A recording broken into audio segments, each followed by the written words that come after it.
Karakteristik filsafat. Skeptisis. Skeptisis adalah keraguan terhadap suatu kebenaran sebelum mendapat argumen yang kuat terhadap kebenaran tersebut. Dikelompokkan menjadi tiga. Pertama, bersifat gradasi dari ragu ke yakin. Yang kedua, bersifat degradasi dari yakin ke ragu.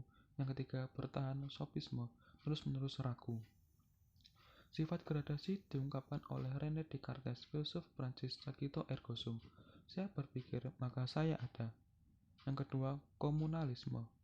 Hasil pemikiran filsafat dimiliki masyarakat umum tidak memandang ras, kelas, ekonomi, dan keyakinan. Misalnya, hasil pemikiran Yunani bermanfaat untuk orang Eropa, Asia, Afrika, dan sebagainya. Yang ketiga, disinterestedness, yang berasal dari kata interest, yaitu suatu kegiatan filsafat yang tidak dimotivasi untuk suatu kepentingan tertentu. Yang keempat, universalisme.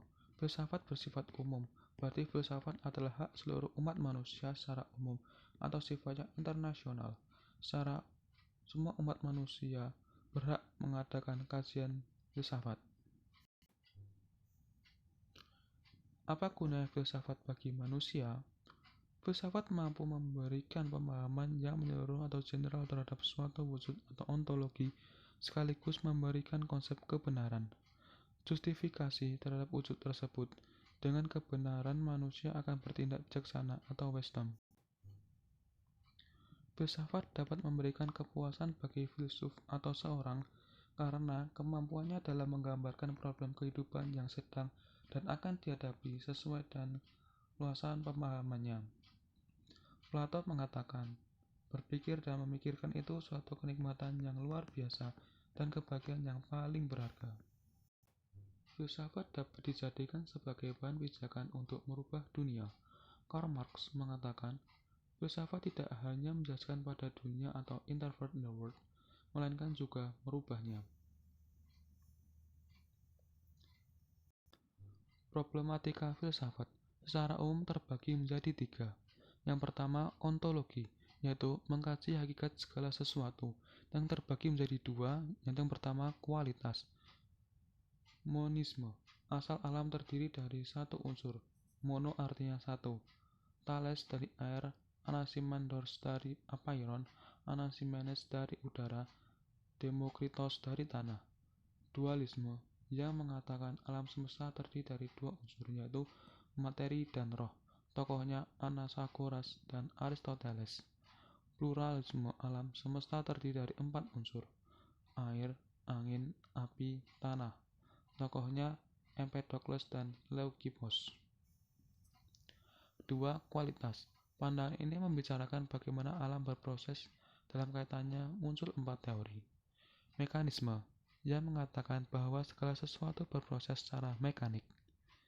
Teologi, mengatakan bahwa segala sesuatu yang terjadi di alam raya berproses menuju suatu tujuan, yaitu Tuhan.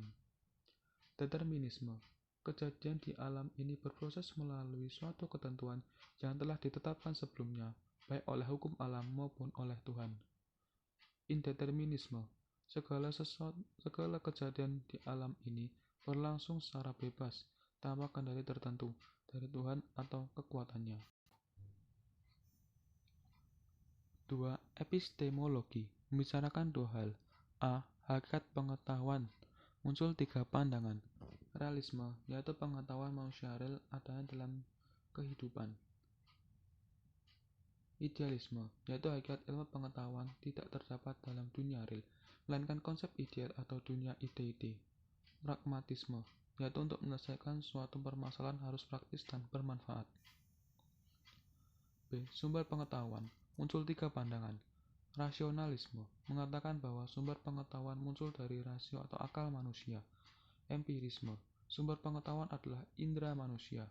Kritisme, pengetahuan manusia bersumber dari luar diri manusia, yaitu Tuhan. Aksiologi, terbagi menjadi 6 pandangan. A. Naturalisme, yang menyatakan ukuran baik buruk ialah sesuai tidaknya perbuatan tersebut sesuai dengan fitrah atau natura manusia. B. Hedonisme, yang menyatakan bahwa ukuran baik buruk ialah sejauh mana suatu perbuatan mendatangkan kenikmatan atau hedon bagi manusia.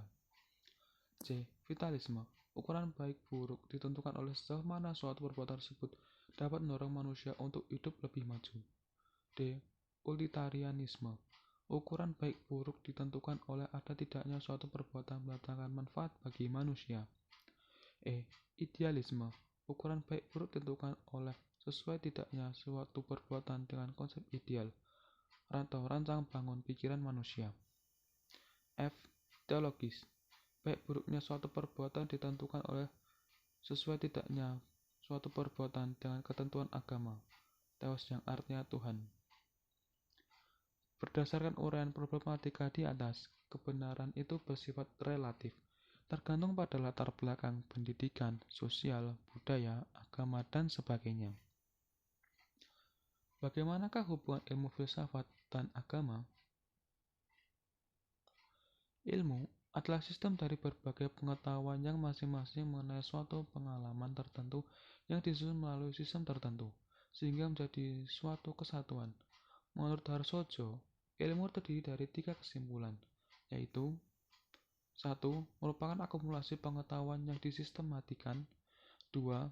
Suatu pendekatan atau metode pendekatan terhadap seluruh dunia empiris, yaitu dunia yang terikat oleh faktor ruang dan waktu, dunia yang pada prinsipnya dapat diamati oleh panca indera manusia, dan suatu cara yang mengizinkan kepada ahli-ahli lainnya untuk menyatakan suatu proporsi. Filsafat. Menurut Plato dan Al-Farabi, filsafat adalah pengetahuan tentang segala yang ada. Agama. Terdapat perbedaan pengertian agama di kalangan tokoh agama. Hal ini disebabkan oleh perbedaan bidik terhadap agama.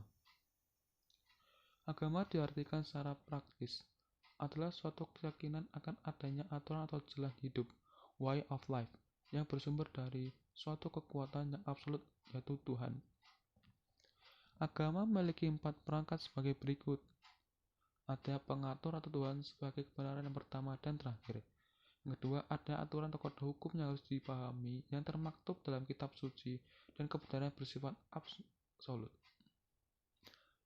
Yang ketiga, ada seorang nabi sebagai pembawa aturan hukum. Yang keempat, ada komunitas atau manusia sebagai pelaksana aturan yang bersumber dari Tuhan. Hubungan ilmu, filsafat, dan agama. Ilmu mencari kebenaran dengan cara penyelidikan atau riset sesuai dengan eksistensinya yang berhubungan dengan alam empiris. Dalam penyelidikan, ilmu selalu mencari hukum sebab akibat. Sebagai hukum sebab akibat, maka kebenaran pasti ada. Filsafat, karena selalu berhadapan dengan alam empiris, metafisika, gaib, maka ia komit dengan organon atau alatnya, yaitu logika. Cara kerjanya selalu diawali dengan pertanyaan apa, berpikir logis, sistematis, radikal, dan universal. Agama menemukan konsep kebenaran bersumber pada wahyu. Kebenarannya bersifat mutlak, absolut, sebagai kebenaran tertinggi. Ilmu kebenaran bersifat empiris. Filsafat kebenarannya bersifat spekulatif atau berdasarkan alat dan logika. Keduanya bersifat nisbi. Agama kebenarannya bersifat absolut mutlak. Dalam penentuannya, semua perlu perumusan. Hubungan ilmu filsafat dan agama, Albert Einstein mengatakan dengan singkat, "Science without religion is blind. Religion without science is blind." Ilmu tanpa agama buta, agama tanpa ilmu lumpuh. Sekian, terima kasih.